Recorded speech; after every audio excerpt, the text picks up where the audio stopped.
Hello and welcome है आप सभी लोगों का दोस्तों। आज की मूवी जो एक्सप्लेन करने वाले हैं वो एक एडवेंचर मूवी होने वाली है। मूवी का नाम है do light. I am sure आप में से बहुत सारे लोगों ने ये मूवी देख रखी होगी। काफ़ी बेहतरीन मूवी है। तो चलिए मूवी की शुरुआत होती है और हम थोड़े से एनिमेशन के ज़रिए इस कहानी को बताया जाता है। इस कहानी में लीड कैरेक्टर है डू लाइट। डू लाइट एक ऐसा इंसान है जो कि जानवरों से बात कर सकता है। वो जानवरों की सारी बीमारियों को और उनको जो भी तकलीफ़ है उसे ठीक कर सकता है। वो अपनी लाइफ पार्टनर जिसका नाम डॉक्टर लूली के साथ सभी जानवरों को कैद में रखे हुए आज़ाद कर देता है। वो अपने इतने अच्छे काम की वजह से लोगों में काफ़ी ज़्यादा मशहूर हो गया था और इस चीज़ की खबर जब इंग्लैंड की रानी को हो गई और रानी ने खुश होकर डू लाइट को तोहफे में एक महल दिया था जिसमें कि वो सभी जानवरों का इलाज कर सके और उनके साथ आराम से ज़िंदगी बिता सके। अब डॉक्टर और उनकी वाइफ काफ़ी ज़्यादा खुश थे, लेकिन एक दिन कुछ ऐसा होता है जिससे कि डू लाइट बिल्कुल टूट जाते हैं। डॉक्टर लूली एक खोज के लिए कहीं जा रही होती है समुंदर के रास्ते में, लेकिन तभी उनका जहाज़ समुंदर की गहराई में समा जाता है और उनकी मौत हो जाती है। इसके बाद डॉक्टर पूरी तरह से टूट जाते हैं और अपने महल का दरवाज़ा हमेशा के लिए बंद कर लेते हैं। अब वहाँ पर उनसे मिलने के लिए कोई भी नहीं जा सकता था। अब हम रियल वर्ल्ड में आते हैं जहाँ पर हम छोटे से लड़के को देखते हैं जिसका नाम स्टबिन होता है। वो अपने भाई और डैड के साथ जंगल में शिकार कर रहा होता है। उसके डैड एक पंछी को मारने के लिए उसे बोलते हैं, लेकिन वो जानबूझकर निशाना गलत लगा देता है क्योंकि वो उसे मारना नहीं चाहता था। और तभी उसकी गोली से एक छोटी सी गिलहरी को चोट लग जाती है जिससे कि वो घायल हो जाती है। स्टबिन के डैड उसके चाकू देते हैं और कहते हैं कि इसे मार दो, और फिर उसके भाई और डैड वहाँ से चले जाते हैं। लेकिन स्टबिन उस गिलहरी को नहीं मार पाता क्योंकि वो बहुत ही ज़्यादा दिल से कमज़ोर है। काफ़ी देर तक वो उसे देखता रहता है और ये सब एक पेड़ पर बैठा एक तोता देख लेता है जो कि बोल सकता था, जिसका नाम होता है पोली। ये भी मेन कैरेक्टर है मूवी में और वो स्टबिन से बोलता है कि मेरे पीछे आओ। अब वो उसे लेके डॉक्टर डू लाइट के घर ले जाता है और उस महल का दरवाज़ा को खटखटाने के लिए बोलता है, लेकिन वो दरवाज़ा कोई नहीं खोलता है। इसके बाद पोली उसे एक खुफिया रास्ते से अंदर ले जाती है और स्टबिन जैसे ही अंदर जाता है हर जगह हलचल मच जाती है कि ये सभी जानवर एक इंसान के बच्चे को देखते हैं और काफ़ी ज़्यादा एक्साइटेड भी हो जाते हैं। और इसके बाद हम देखते हैं हमारी मूवी के लीड एक्टर जो कि है आयरन मैन, जिनको कि आपने एवेंजर्स मूवी में देखा होगा।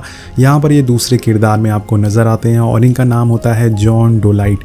वो एक बड़े से गोरिल्ला के साथ चेस खेल रहे होते हैं और उस गोरिल्ला का नाम होता है चीची। यहाँ पर वो चेस का बोर्ड भी काफ़ी मज़ेदार होता है क्योंकि यहाँ पर उसमें क्वीन और किंग की जगह छोटे छोटे चूहे होते हैं। और इसके बाद हम स्टबिन को देखते हैं जो कि जाल में फंस चुका है। उसके पास एक छोटी सी लड़की आती है जिसका नाम होता है लेडी रोज़। वो स्टबिन को नीचे उतारती है और इसके साथ डॉक्टर डू लाइट के घर तक जाती है। स्टबिन जैसे ही डोर खटखटाता है वो दरवाजे पर चीची खोलता है, जिससे स्टबिन देखकर काफ़ी ज़्यादा डर जाता है और चीची भी उसे देख के काफ़ी ज़्यादा डर जाता है। अब लेडी रोज़ घर के अंदर जाती है, लेकिन जब स्टबिन की बारी आती है तो वो दरवाज़ा बंद कर देता है। स्टबिन बोलता है कि मेरे पास एक ज़ख्मी गिलहरी है और उसका मुझे इलाज करवाना है, गेट खोलो नहीं तो वे मर जाएगी। और फिर सीन यहीं पे कट हो जाता है। अब लेडी रोज़ जैसे ही डू लाइट के घर के अंदर जाती है वो शॉक हो जाती है। वहाँ की चीज़ों को देख के वहाँ पर सभी चीज़ों को जानवर संभाल रहे थे और सारे काम जानवर कर रहे थे। रोज़ अब डू लाइट को ढूंढती है जो कि उसे एक टेबल के नीचे छुपे हुए मिलते हैं क्योंकि वो नहीं चाहते थे कि कोई भी उनसे आके मिले। अब रोज़ डू लाइट से बोलती है कि मैं बैकिंगम पैलेस से आई हूँ और महारानी ने आपको पैलेस में बुलाया है। उनकी तबीयत काफ़ी ज़्यादा ख़राब हो चुकी है। और इन दोनों के बीच में बात हो ही रही होती है कि वहाँ पे स्टबिन भी पहुँच जाता है खिड़की के रास्ते। उसे देखने से वहाँ सारे जानवर डर जाते हैं और स्टबिन डू लाइट को वही गिलहरी देता है जो कि ज़ख्मी होती है। और स्टबिन बताता है कि मैंने इसे गलती से गोली मार दी थी। तो डू लाइट थोड़ी देर सोचता है और इसके बाद सारे जानवर और डू लाइट उस गिलहरी को बचाने में लग जाते हैं। वो सारे जिस तरह से उस गिलहरी को बचाते हैं ये देखने में काफ़ी मज़ेदार सीन होता है। ऐसा लग रहा था कि वो किसी रियल आदमी का ऑपरेशन कर रहे हैं। और अब सारे जानवर मिलके डू लाइट का हुलिया ठीक करते हैं क्योंकि उसे बैकिंगम पैलेस में जाना है। अब डॉक्टर बोलता है कि वो तैयार है बैकिंगम पैलेस जाने के लिए और ये सुनकर सारे लोग बहुत ही ज़्यादा खुश हो जाते हैं। लेकिन वो स्टबिन से कहता है कि हम वहाँ जा तो रहे हैं लेकिन तुम वापस घर आकर अपने घर चले जाओगे। मतलब वो स्टबिन को अपने साथ नहीं रखना चाहता और स्टबिन उसी के साथ रहना चाहता है, उसका असिस्टेंट बन के रहना चाहता है क्योंकि उसको डॉक्टर का काम काफ़ी ज़्यादा पसंद है। और जब डॉक्टर वहाँ पहुँचते हैं तो वहाँ पर महारानी के देखभाल के लिए लोग इन लोगों को देख के काफ़ी ज़्यादा नाखुश होते हैं। और उनमें से एक आदमी होता है जिसका नाम होता है ब्लेयर और वो महारानी का खास होता है। वो डू लाइट से काफ़ी जलता था और डू लाइट अपने डॉग जिसका नाम जिम होता है उसे बोलता है कि महारानी को स्मेल करके बताए कि उसे क्या बीमारी हुई है। और इसके बाद डॉक्टर अपना सर वहाँ पर रखा हुआ एक्वेरियम के अंदर घुसा देता है और एक ऑक्टोपस से बात करना चालू कर देता है। वो उसे पूछता है कि यहाँ पर क्या हुआ है, जिस पर ऑक्टोपस उसे बताता है कि महारानी की जान खतरे में है, उनको जहर दिया गया है। बाद डॉक्टर अपने कुत्ते को, जिसका नाम जिम होता है, उसे एक बोटॉनिकल बुक दिखाता है जिसमें काफ़ी सारे जहरीले प्लांट की तस्वीरें होती है, जिसे देखने पे वो पहचान जाता है कि उसे कौन सा जहर दिया गया है। अब वो वहाँ के राजा से बोलता है कि इस महीने की 17 तारीख को सूर्य ग्रहण है, अगर हमने उससे पहले रानी को नहीं बचाया तो उनकी मौत हो जाएगी। अब डॉक्टर उस जहर के इलाज को खोजने के लिए वहाँ से निकल जाता है और वह स्टबिन से बोलता है कि तुम घर चले जाओ, तुम्हारा यहाँ पे कोई काम नहीं है और अब तुम्हारा यहाँ पर कोई काम नहीं है। ये सुन के स्टबिन काफ़ी ज़्यादा निराश हो जाता है क्योंकि वो भी डॉक्टर के साथ जाना चाहता था, लेकिन वो कुछ कर नहीं सकता है, इसलिए वो घर लौट जाता है। लेकिन थोड़ी देर बाद स्टबिन अपने घर पर लेटा होता है और वहाँ पर पोली और उसके साथ एक जिराफ आ जाते हैं और उसके साथ उसे ले जाने लगते हैं। ये लोग किसी तरह से उनसे पीछे छुड़ा लेते हैं और नदी के किनारे पहुँच जाते हैं, जहाँ पर वो देखते हैं कि सभी लोग समुद्री जहाज़ पे जहर का इलाज खोजने के लिए जा रहे हैं और उनका जहाज़ यहाँ से निकल चुका है।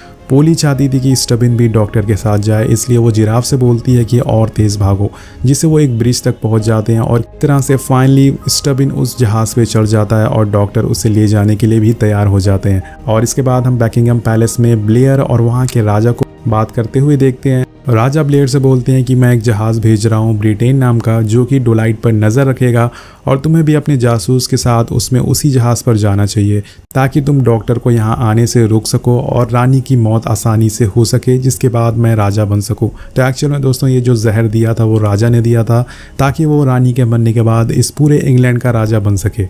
अब इसके बाद डोलाइट का जहाज़ देखते हैं और रात का समय हो चुका है। यहाँ पर सारे जानवर सो जाते हैं, लेकिन डॉक्टर अकेले जहाज़ पे खड़ा रहता है। वो काफ़ी इमोशनल हो जाता है और अपनी वाइफ लूली को काफ़ी मिस करता है और उसके ख्यालों में खो जाता है।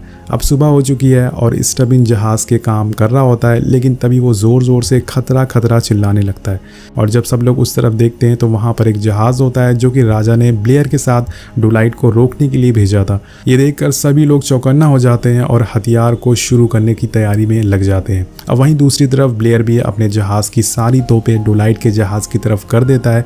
इसके बाद डोलाइट एक चाल चलता है, वो एक जाल को पानी में फेंकता है और बाद में एक रस्सी के सहारे स्विमिंग सूट पहनकर खुद पानी में कूद जाता है और उसके बाद उसका जो सफ़ेद भालू होता है वो भी पानी में कूद जाता है। प्लान बनाता है वो व्हेल मछली के अंदर वही रस्सी बांध देता है जिससे कि व्हेल मछली के साथ उसके जहाज़ की रफ्तार और ज़्यादा बढ़ जाए और वो दुश्मनों से आसानी से बच के यहाँ से निकल जाए। और उसकी ये चाल भी कामयाब हो जाती है। वो लोग अपने जहाज़ को बहुत तेज़ी से भगाने लगते हैं जिससे कि उनके दुश्मन उनका पीछा नहीं कर पाते। और स्टबिन डॉक्टर से पूछता है कि हमें वो जहर का तूड़ कहाँ पर मिलेगा, तो डॉक्टर बोलते हैं कि वो एक ईडन ट्री के पेड़ पे मिलेगा। दोस्तों यहाँ पे ईडन ट्री मतलब ईडन गार्डन की बात हो रही है जहाँ पे ईव और एडम रहा करते थे। स्टबिन बोलता है कि वहाँ तक पहुँचने का रास्ता कैसे पता चलेगा और हमें उस पेड़ तक कैसे पहुँच पाएंगे।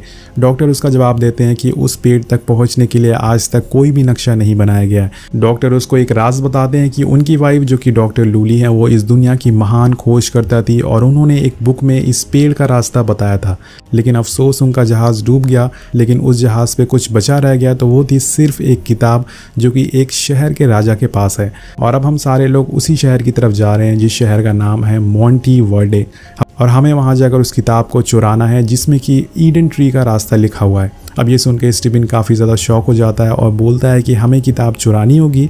यहाँ पर इन दोनों के बीच में बात हो ही रही होती है कि तभी एक समुद्री तूफान आ जाता है और उनके जहाज़ पे ज़ोर से बिजली कड़कती है, लेकिन वो थोड़ी देर में थम जाती है। अब हम देखते हैं कि मोंटी वर्डी शहर को, जो कि काफ़ी ज़्यादा बड़ा और खूबसूरत होता है, और वहाँ के शहर के दीवारों पर डॉक्टर की फ़ोटोज़ होती है और उस पर लिखा होता है वांटेड, मतलब कि यहाँ के लोगों को डॉक्टर की तलाश है। और ऐसा इसलिए होता है क्योंकि डॉक्टर ने वहाँ के राजा रसूली की बेटी को भगा लिया था और उनकी बेटी वही होती है जो कि डॉक्टर की वाइफ होती है। जी हाँ दोस्तों, डॉक्टर लूली ही राजा रसूली की बेटी होती है। इस वजह से राजा काफ़ी ज़्यादा गुस्सा हो गया था और वो डॉक्टर से बदला लेना चाहता था। डॉक्टर और स्टबिन को भेस बदल कर वहाँ पर जाना पड़ता है। इसके बाद ये दोनों महल के अंदर घुसते हैं जहाँ पर वो किताब रखी होती है। लेकिन इनकी किस्मत ख़राब होती है। वो किताब उस राजा के कमरे में होती है जहाँ पर घुसना बहुत ही ज़्यादा मुश्किल होता है, लेकिन डुलाइट अपनी जानवरों से बात करने वाली कला की वजह से वहाँ पर कुछ चींटियों से बात करके सारा जुगाड़ निकाल लेता है, जिसके बाद वो चींटियाँ उसे एक कमरे के खुफिया दरवाजे का ताला खोल देती हैं, जिससे कि डुलाइट स्टबिन को अंदर जाने के लिए बोलता है और वो बड़ी मुश्किलों से अंदर पहुंच जाता है और वहां पर स्टबिन को वो किताब मिल जाती है फाइनली। लेकिन उसके पीछे रसूली अपने 2 शेरों के साथ खड़ा होता है और वहीं दूसरी तरफ खुफिया कमरे के गेट के बाहर डॉक्टर को भी सैनिक पकड़ लेते हैं और उसे बंदी बना लेते हैं।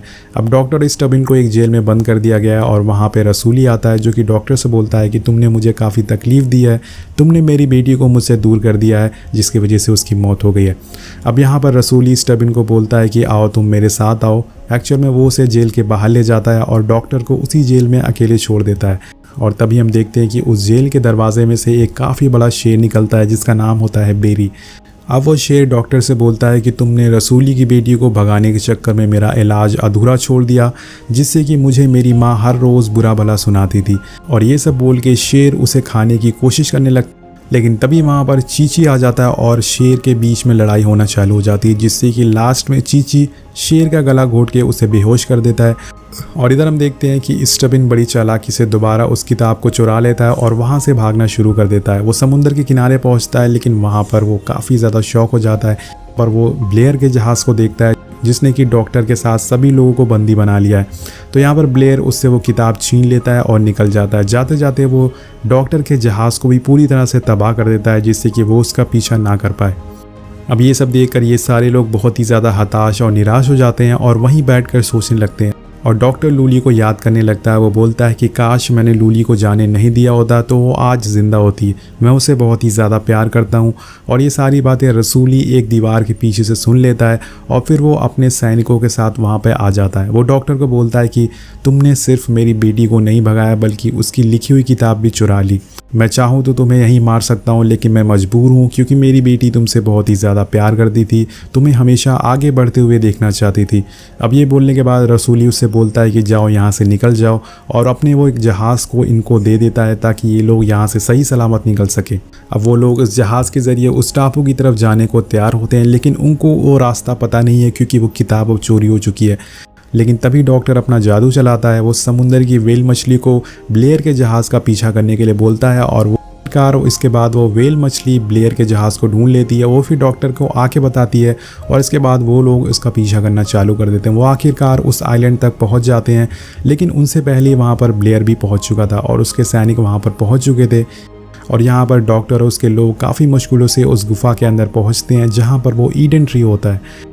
लेकिन तभी वहाँ पर स्टबिन की एक चूक की वजह से ब्लेयर के सैनिक उसे पकड़ लेते हैं और उसे बंधक बना लेते हैं। और अब डॉक्टर को उसके साथियों को ब्लेयर पकड़ लेता है, लेकिन तभी वहाँ पर कुछ अजीब सी आवाज़ें आती हैं और तेज़ से हवाएं चलने लगती है। ब्लेयर बोलता है कि अब यहाँ कुछ बहुत बड़ा होने वाला है लगता है। और तभी वहाँ पर एक बहुत ही बड़ा ड्रैगन जाग जाता है जिसे कि उस पेड़ की रखवाली के लिए रखा गया था। और वो ड्रैगन अपने मुंह से आग उगलता था, जिससे ब्लेयर के सारे सैनिक एक एक करके मारे जाते हैं और उसे भागते भागते ब्लेयर भी एक खाई में गिर जाता है, जिससे उसकी भी मौत हो जाती है। और तभी वो ड्रैगन डॉक्टर को पकड़ लेता है और डॉक्टर अपनी जो कला है, अपनी जानवरों से बात करने वाली कला है, उसका यूज़ करके ड्रैगन को बहला फुसला लेता है, जिससे कि वो उसे छोड़ देता है। यहाँ पर हमें पता चलता है कि ड्रैगन के पेट में काफ़ी ज़्यादा दर्द हो रही है, तो डॉक्टर उसकी मदद करता है। अब ये लोग ड्रैगन से उस ईडन पेड़ के पास जाने के लिए बोलते हैं, जिसके बाद वो उन्हें एक झरने के पास ले जाता है और अपने पंखों से उस पानी को हटाता है, जिसके पीछे एक काफ़ी बड़ा पेड़ होता है जो कि ईडन ट्री होता है। और यहाँ पर फाइनली ये लोग को ईडन ट्री मिल जाता है और पोली उस पेड़ का फूल तोड़ लेती है। बेसिकली दोस्तों ये फूल होता क्या है, इसमें एक अमृत बोल सकते हैं, ये बीमार लोगों को ज़िंदा कर सकता है या फिर मरे हुए लोगों को भी ज़िंदा कर सकता है, इसमें ऐसी ताकत होती है ये फूल में। तो फाइनली ये लोग को फूल मिल जाता है और ये लोग यहाँ से निकल जाते हैं। अब इसके बाद हम बैकिंगम पैलेस का सीन देखते हैं, जहाँ पर डॉक्टर महारानी के मुंह में वो फल रखते हैं जिससे कि वो बिल्कुल ठीक हो जाती है। और डॉक्टर वहाँ पे अपना एक कीड़ा छोड़ के गए थे जो कि इनकी सारी बातें सुन रहा था, और वो कीड़ा डॉक्टर को बताता है कि रानी को जहर देने वाला कोई और नहीं बल्कि राजा है। और जब ये बात रानी को पता चलती है तो वो राजा को कैद खाने में डलवा देती है और फिर महारानी डॉक्टर का शुक्रिया अदा करती है। इसके बाद डॉक्टर वहाँ से सबको लेके चला जाता है। इसके बाद हम देखते हैं कि डोलाइट ने पहले की तरह फिर से अपनी जो महल है उसको खोल दिया है और सभी का स्वागत करने के लिए तैयार है। अब यहाँ पर सारे पंछियों और जानवर को इलाज करना चालू कर देगा और अब उसके साथ स्टबिन भी काम करने लगा है और यहीं पर मूवी खत्म हो जाती है। वेल ये काफ़ी बेहतरीन एडवेंचर मूवी थी। तो आपको मूवी कैसी लगी नीचे कमेंट करके ज़रूर बताइएगा और सबसे इंपॉर्टेंट चीज़ चैनल को सब्सक्राइब ज़रूर करिएगा। मिलते हैं आपसे अगली वीडियो में। Thank you so much watching. Peace out.